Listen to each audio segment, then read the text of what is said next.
I don't know about those, but what I know is that for social welfare, normally we are given budget guidelines, and on the back of the page, you see the percentages that go to the various organizations. And at the time I saw this, the social welfare were under the Ministry of Employment. It was Employment and Social Welfare. And until then, I thought it was my ministry that was getting the least budget, you know, budgetary allocation. But then I learned that theirs was lower than ours, even under the Ministry of Employment and Social Welfare. And at the time, we were getting less than 1% of the total government budget. I don't know the amount involved because it keeps changing. They just talk about percentages.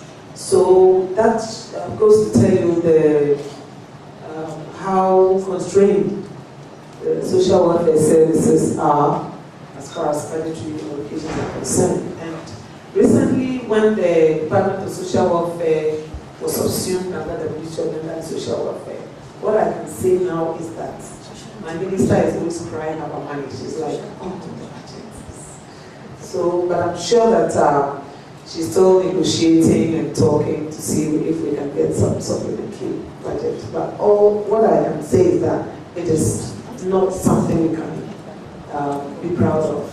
Yes, it's very, very minimal. And they are really constrained, social welfare. Since I've been there, it is not that good.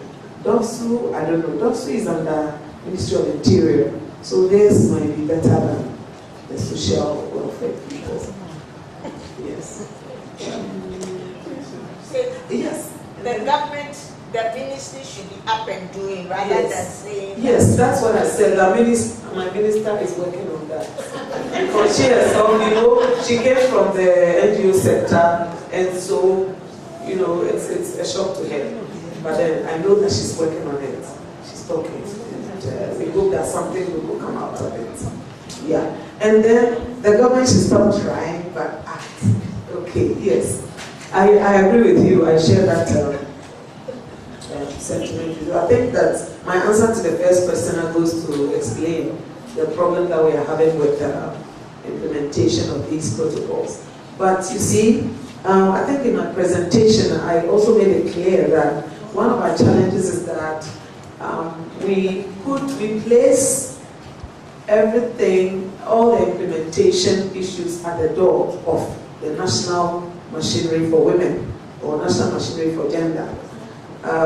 We are encouraged as much as possible to do our coordination better so that we can get these accountability frameworks for all the other sectors to also do within their mandates what they're expected to do to make implementation of the protocols a reality.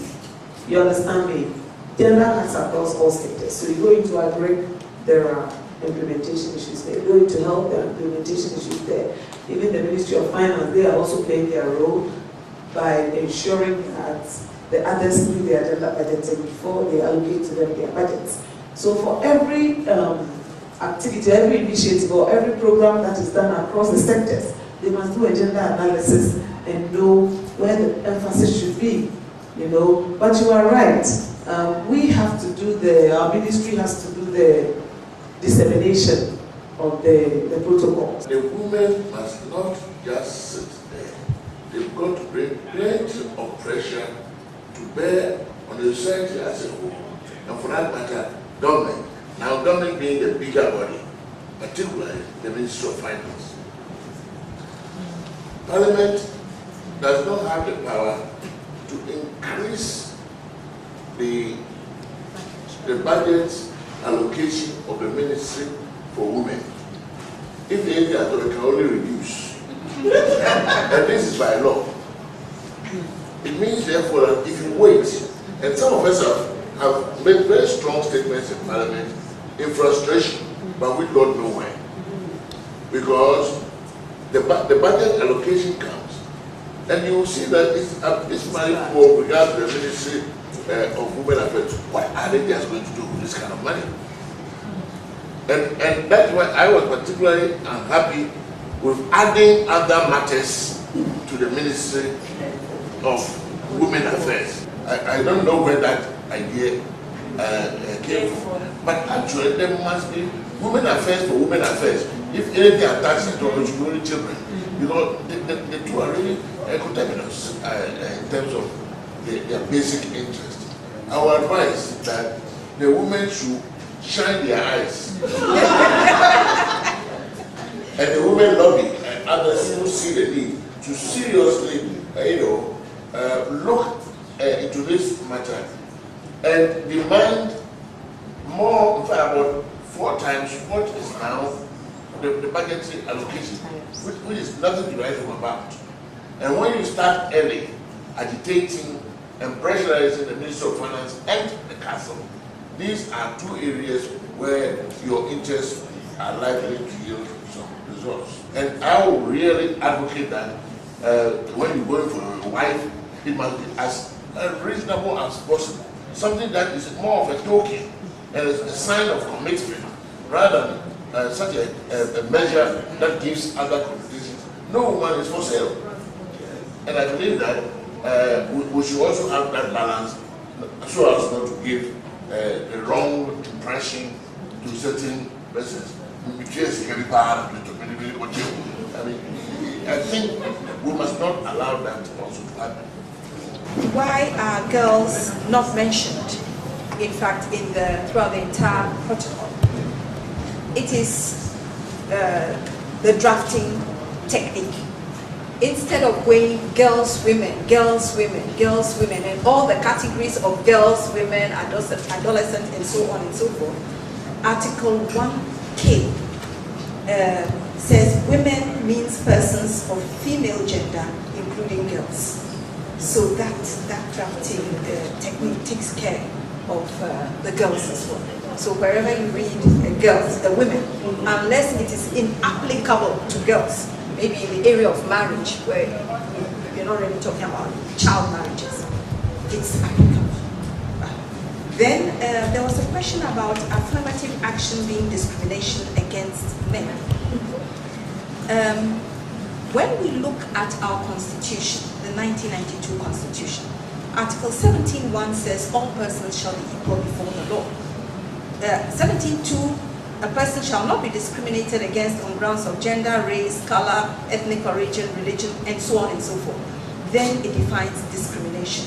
Now, in Article 17.4, it says nothing in this article shall prevent Parliament from enacting laws that are necessary to provide aid for the implementation of policies and programs aimed at redressing social, economic, or educational imbalance in the Ghanaian society.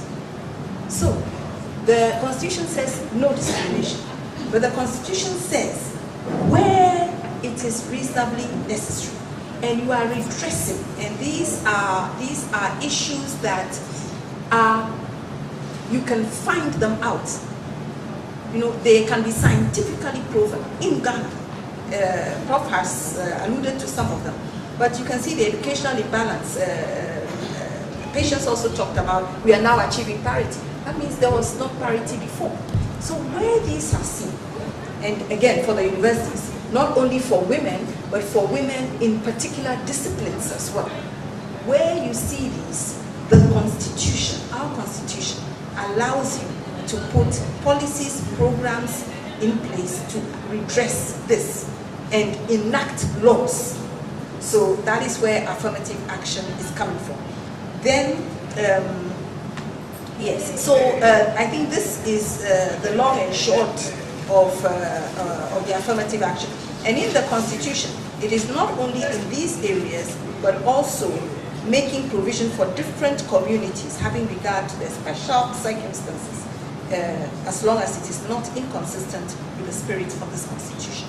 So, apart from all the international instruments that we've gone to sign, our own Constitution makes provision for affirmative action.